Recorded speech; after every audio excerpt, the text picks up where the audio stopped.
I begin with a story of something that happened some 35 years ago when I was teaching in Colgate-Rochester Divinity School in Rochester, New York.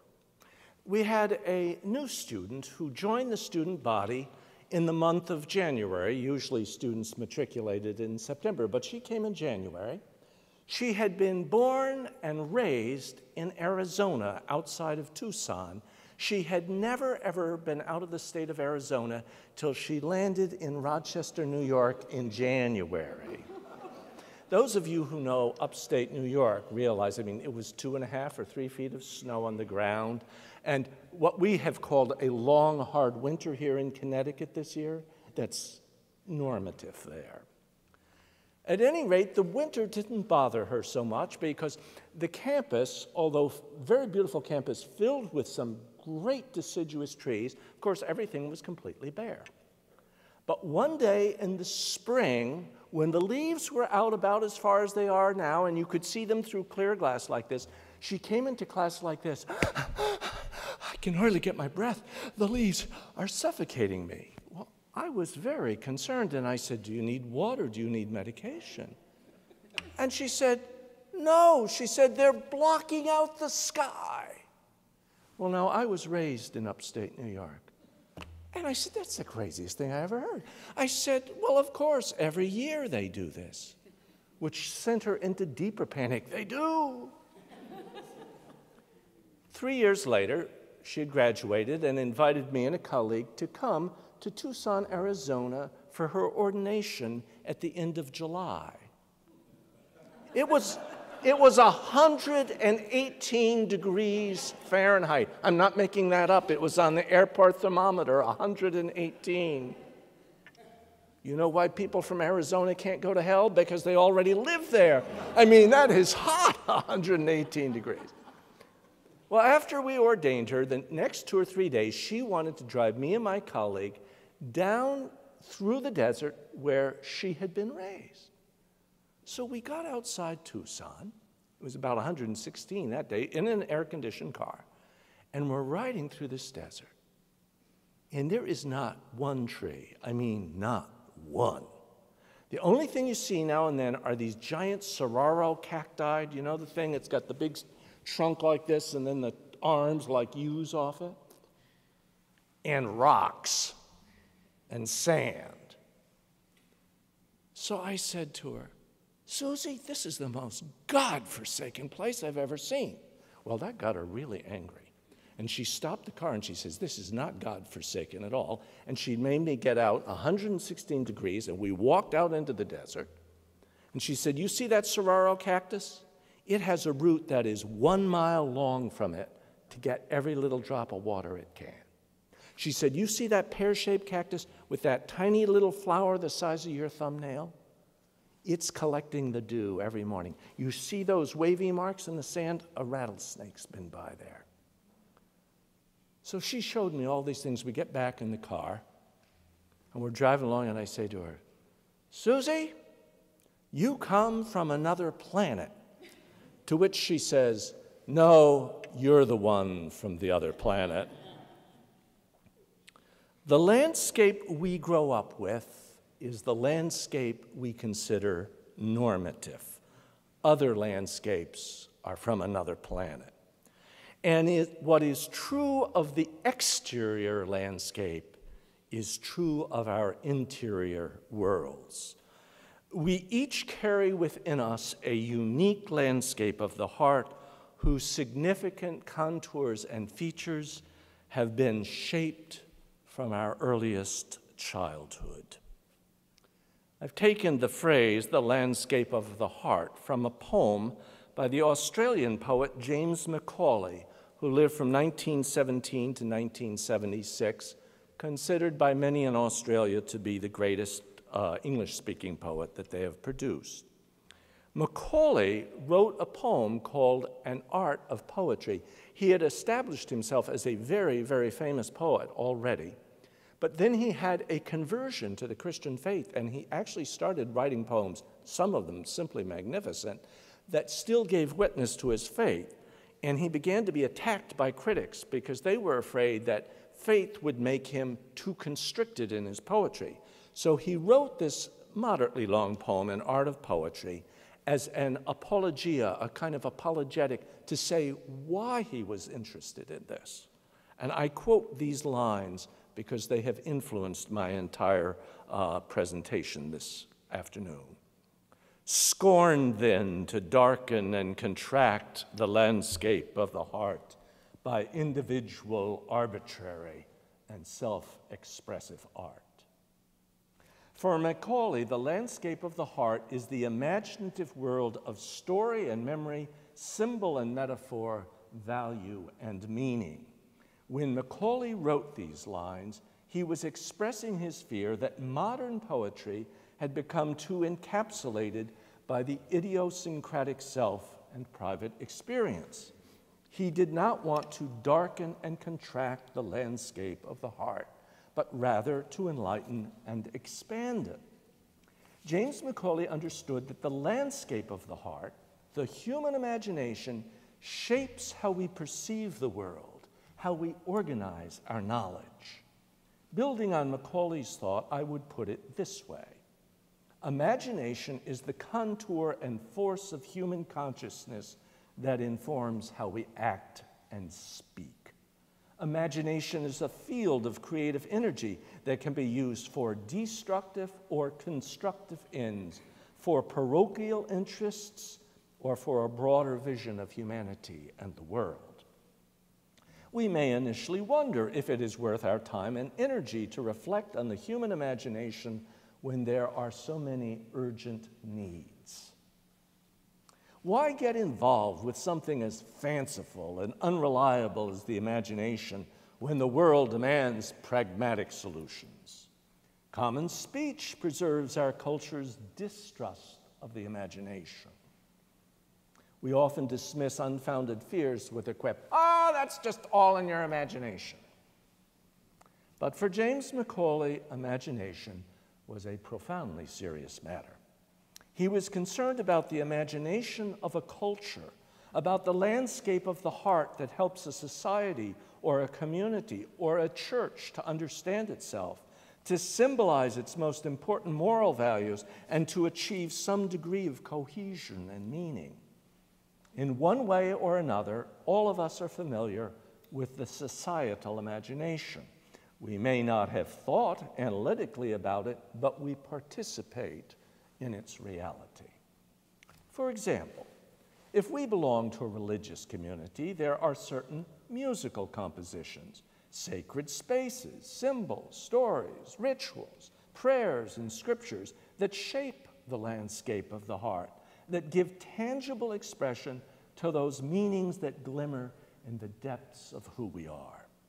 The theologian Amos Wilder called this and this is his phrase that he coined, the theopoetic of a religious community, fusing together in one word the theological and poetic in an attempt to suggest how intertwined they are with one another.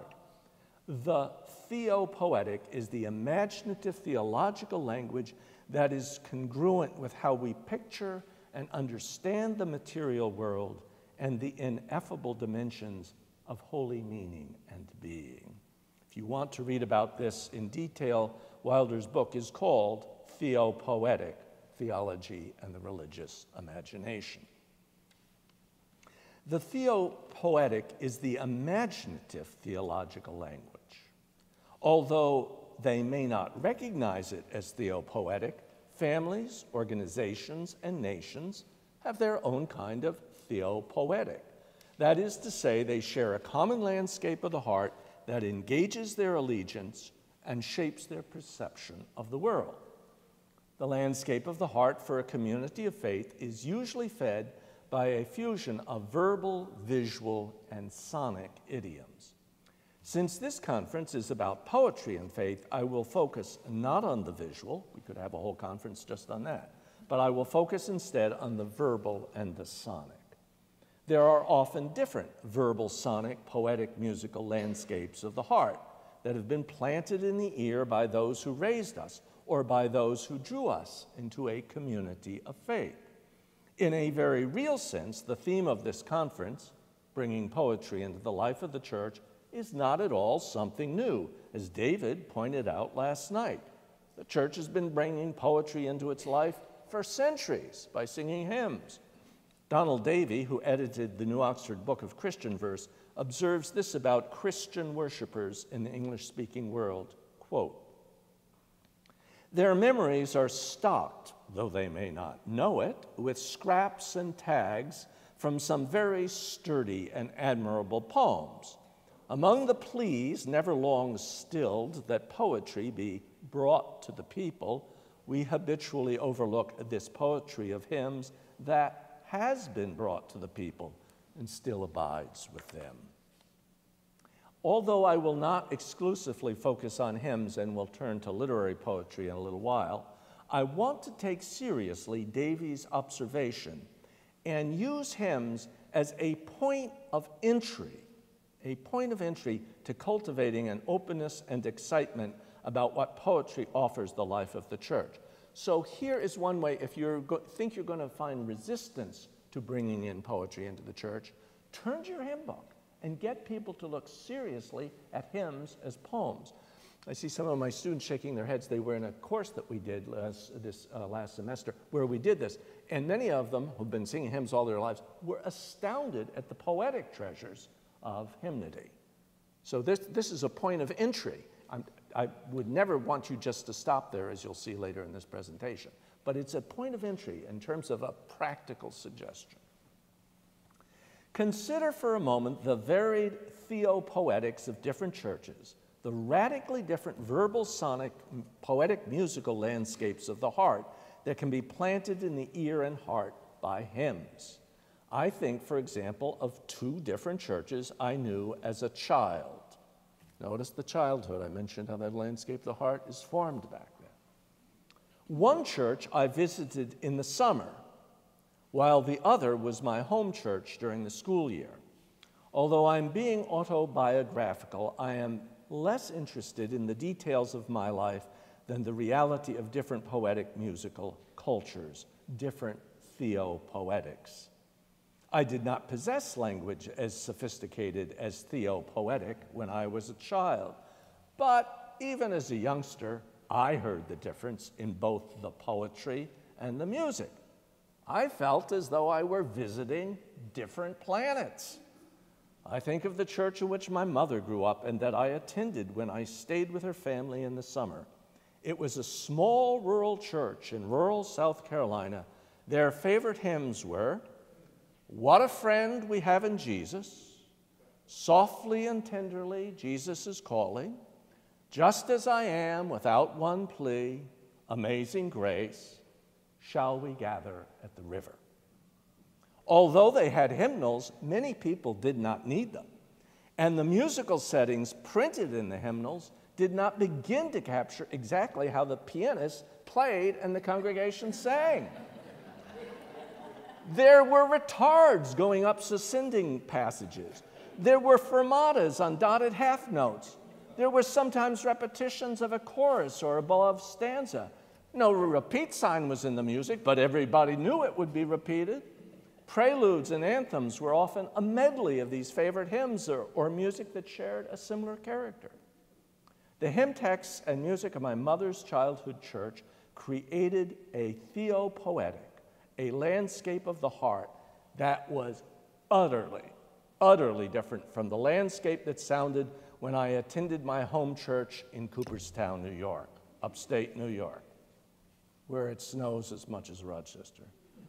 Our favorite hymns were, "O God of Bethel, by whose hand, guide me, O thou great Jehovah, O God, our help in ages past, a mighty fortress is our God." People sang from their hymnals. And they sang exactly what was written on the page. I never heard an unmarked retard, fermata, or repeat. Never. To get a feeling for these different theopoetic idioms, I invite you to sing the following two hymns back to back. We're going to do this, and I want these ears attuned to both the poetry and the musical idiom. We're going to do softly and tenderly first, as it was done in the church to piano. We will do the great Cum Ronda, the Welsh tune, to the organ. Let us stand and sing softly and tenderly.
Amen. Amen to Jesus, who softly and tenderly calls to us. Amen to the great Jehovah. Amen to the wholeness of God. The wholeness of God that's not known if you stay limited to one landscape of the heart. Each hymn nurtures a different landscape of the heart. Each holds life and faith together in a poetic musical pattern of significance that gives purpose and direction to existence for those who gather to sing them. If that landscape of the heart is ruptured, if that imaginative construction collapses, then life loses its sense of purpose and direction. The cohesion provided by a reliable landscape is why changing the poetic musical culture of a congregation can be so arduous. It is not just poetic musical values that are involved, but the whole imaginative structure of the community's shared world. I return now to James Macaulay, who puts these issues in a much broader historical social context. After World War II, Macaulay described the process of imaginative disintegration as, quote, the agony of a civilization which seemed to have lost its coherence. Does that not have a contemporary ring? The agony of a civilization which seemed to have lost its coherence.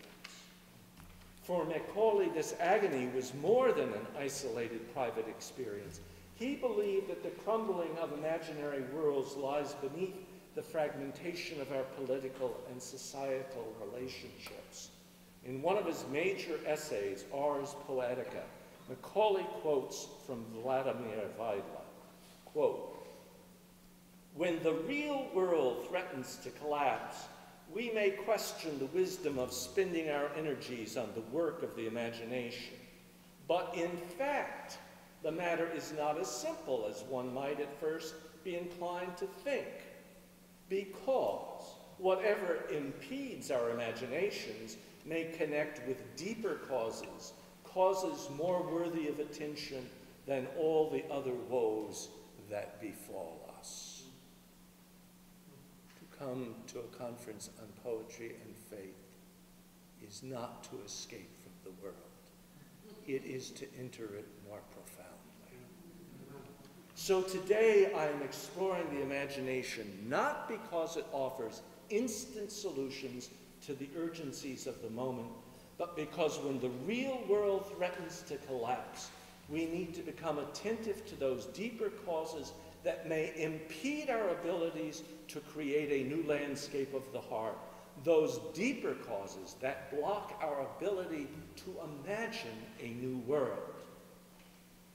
But along with understanding those deeper causes, we also need to identify the resources that we have that can feed and renew the landscape of the heart, that can revitalize the deepest springs of imagination. Among the greatest resources we have for this essential task is the creative work of poets.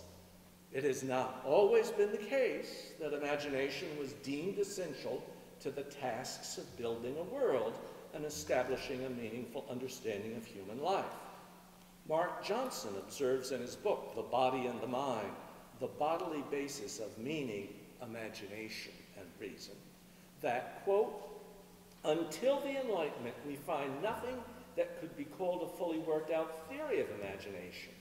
Before that period, we must piece together brief passages and even random remarks where the concept comes into play. As Harold Osborne has noted, there was no classical theory of what we today call imagination, that is, of the capacity to mold experience, to bring something new out of the old, or to sympathetically project oneself into the position of another, end of the quote. In the late 1780s, Johann Gottfried Herder wrote, of all the powers of the human mind, the imagination has been least explored, probably because it is the most difficult to explore. It seems to be not only the basic and connecting link of all the finer mental powers, but in truth, the knot that holds body and mind together. When imagination as a concept does appear in Western thought, it's often attacked on theological grounds. There are lots of religious people who would say this conference is of the devil. The influential Protestant reformers, Martin Luther and John Calvin, were fond of quoting Genesis 8:21, "The imagination of man's heart is evil from his youth." Luther wrote of this biblical verse, quote, "It's a pity that this passage has been translated in such a way that it gave occasion to the sophists to interpret it as though man's imagination were not itself evil, but were only inclined to evil." Not very good support for this conference. If you're a Lutheran, you can get up and leave now. This will get rid of all of the rest of it. Thank you, George. John Calvin, in a similar manner, attacked the conceptions that people hold of God. He dismissed them as, quote, "the inventions of their own presumptuous imaginations." You'll notice we did not include these quotes in publicizing the conference. However, as the scientific revolution and the ascendancy of reason began to undermine the theological certitudes of Western culture, there was an increasing sense of the significance of the imagination. Thomas McFarlane, in his book Originality and Imagination, observes, quote, "There was an enormous acceleration beginning in the late 17th and early 18th centuries of the sense of imagination's importance.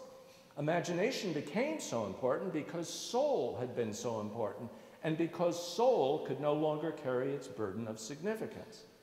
That significance was an assurance that there was meaning in life. No soul, no meaning. But even if soul wilted under the onslaught of science and skepticism, so long as there was imagination, then at least there remained the possibility of meaning." End of the quote. The creative power of imagination began to replace the inherited theological landscape of the heart. Of course, none of this happened effortlessly. Reimagining the world, creating a new landscape in the heart, is strenuous work, and it often awakens massive resistance. People fight to preserve the landscape of the heart with which they have grown up, because a disruption of their established imaginative world challenges the assumed values and meanings of their lives.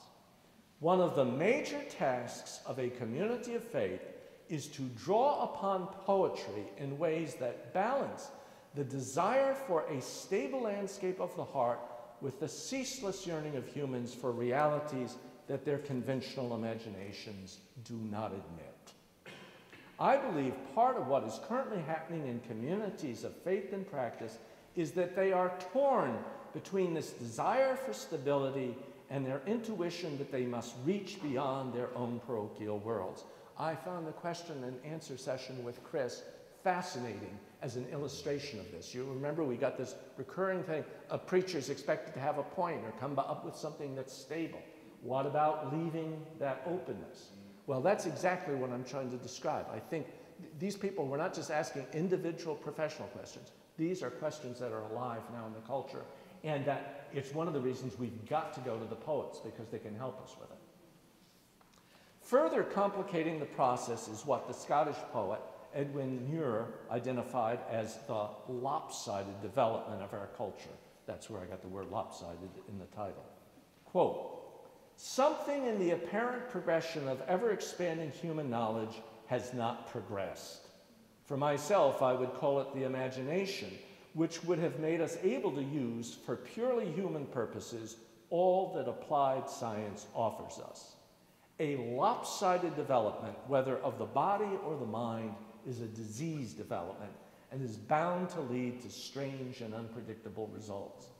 What we are troubled by is the sense that science has run on far ahead of us, and that we are without the wisdom to use for our own good the enormous power which science drops in passing into our hands." End of the quote. The lopsided development includes a neglect of theological depth, of what has been variously called through the centuries mystery, wonder, spirit, God, the holy, the transcendent, the numinous. Poetry can help reshape the lopsided development of our culture by putting us back in touch with the landscape of the heart. To build on James Macaulay, the question is not simply, how do we avoid darkening and contracting the landscape of the heart? The question is, how do we enlighten and expand the landscape of the heart? One way is to put different landscapes together right next to each other, which is exactly what I did with those two different hymns. Putting the question in the positive voice reminds us that although we may face resistance, there are immense possibilities for revitalizing the landscape of the heart when we have the courage to draw upon the creative work of poets. To involve ourselves in such a project is to carry on the dynamic traditions of our creative artistic forebears, who in their own time and place worked to reconceive the world. Here is one tiny but memorable example of a poetic genius who drew upon the stress of changing the landscape of the heart to create an unforgettable poetic idiom. I'm thinking of the 18th century poet Christopher Smart and his very great poem, Rejoice in the Lamb. I choose Smart because his poem inspired the 20th century composer Benjamin Britten to write a major piece of sacred music that is often performed by church choirs. Usually not in a service, although I have been there when they've done it in a service, but often if they do a concert, they will often do this piece. I also chose this poem because it involves profound theological work and because Smart's literary art is one of the treasures of the English-speaking church.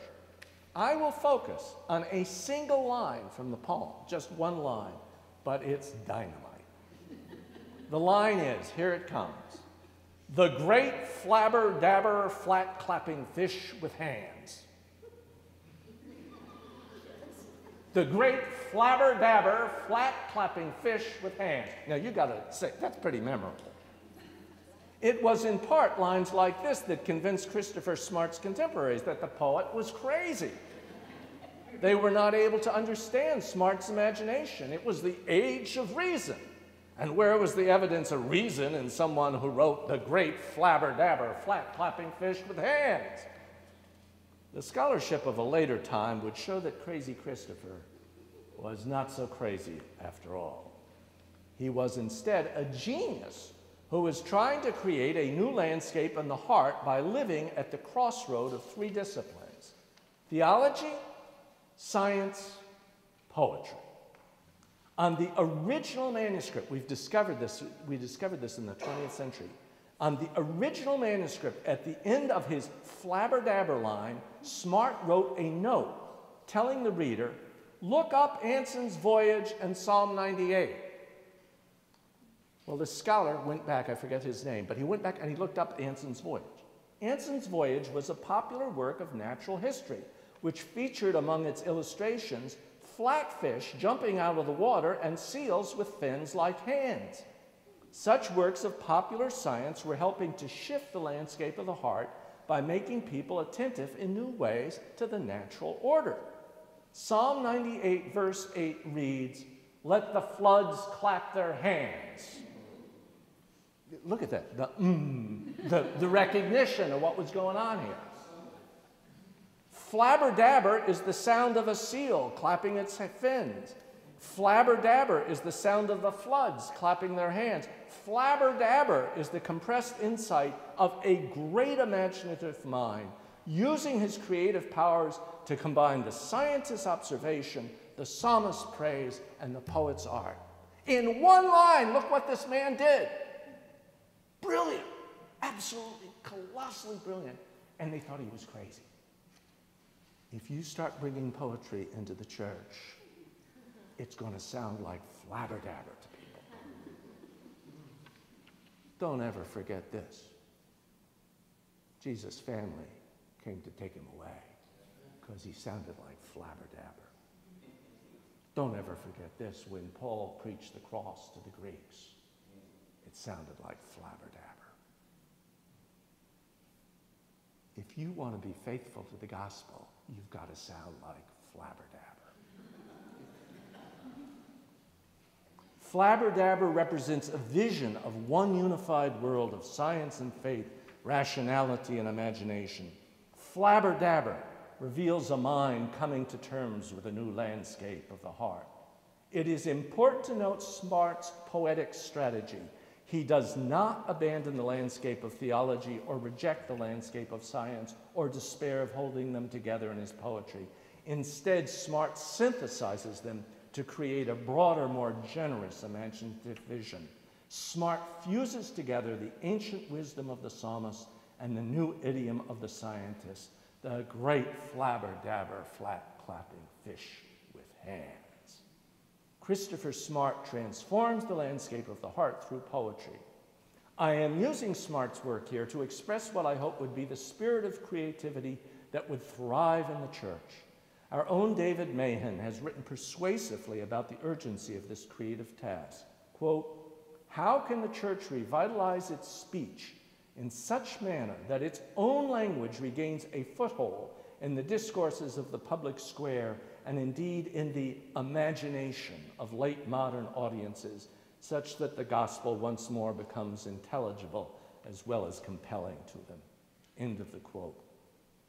The revitalization of the church's speech involves transforming the landscape of the human heart. I enthusiastically encourage the use of poetry in the community of faith because poets give expression to the dynamics of transformation in densely compressed forms. The great flabber-dabber, flat-clapping fish with hands. Through metaphor, the music and sonority of well-crafted speech, and the image that startles us out of complacency, poets evoke and illuminate the much broader realities of the landscape of the heart. To read and hear their creative work is to identify more clearly what has glimmered in our consciousness but has eluded our articulation. Let me give one example of this through another poet, Robert Frost. I choose Frost because most of his poetry is immediately accessible, but it bears repeated readings that keep drawing us into richer and profounder insight. I really think Frost is one of the great masters here. Very understood entirely too fastly. The more you live with the poems, the darker and deeper they get. Most people know Frost for two famous poems, The Road Not Taken and Stopping by Woods on a Snowy Evening. They're great poems. But today I want to look at a poem that helps us understand the reality of what we mean by the word revelation. I mean, if you use the word revelation, it's one of those words that when Chris was talking last night, the kind of thing that if you just pile up all those kind of religious in-house words, you mustn't get rid of these words. They're a part of who we are. But how in the world can you make the reality behind them real? I think this poem makes revelation unbelievably real, at least for me and many others with whom I've shared it. The title of it is For Once Then Something. And I'm going to ask you to close your eyes so you can actually see, because it's very vivid. Others taunt me with having knelt at well curbs, always wrong to the light, so never seeing deeper down in the well than where the water gives me back in a shining surface picture, me myself in the summer heaven, godlike, looking out of a wreath of fern and cloud puffs.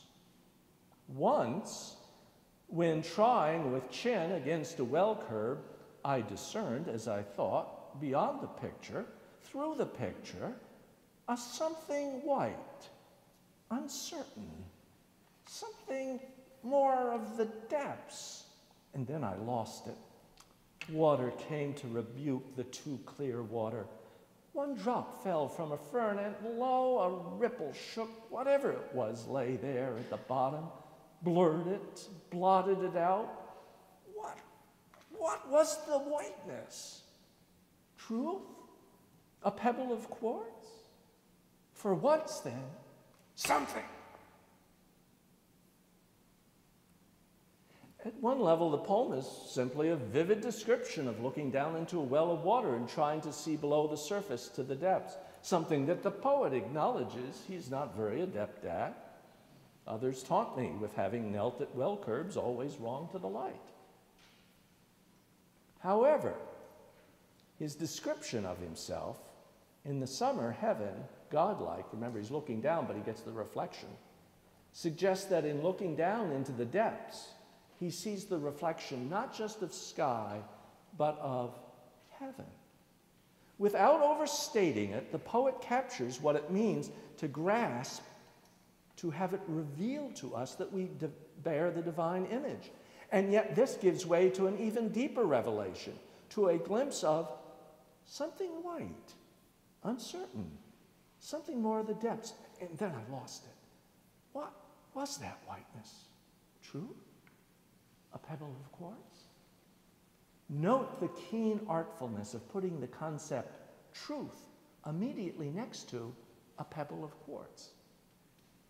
Well, usually, if you're talking about truth, who brings in pebble of quartz? A poet. Perhaps we do not have to choose between them. Perhaps we glimpse something as enormous as truth when we glimpse something as small as a pebble of quartz. Perhaps Frost is carrying on the insight of a poet who lived 2 centuries before him, William Blake, who saw, quote, a world in a grain of sand.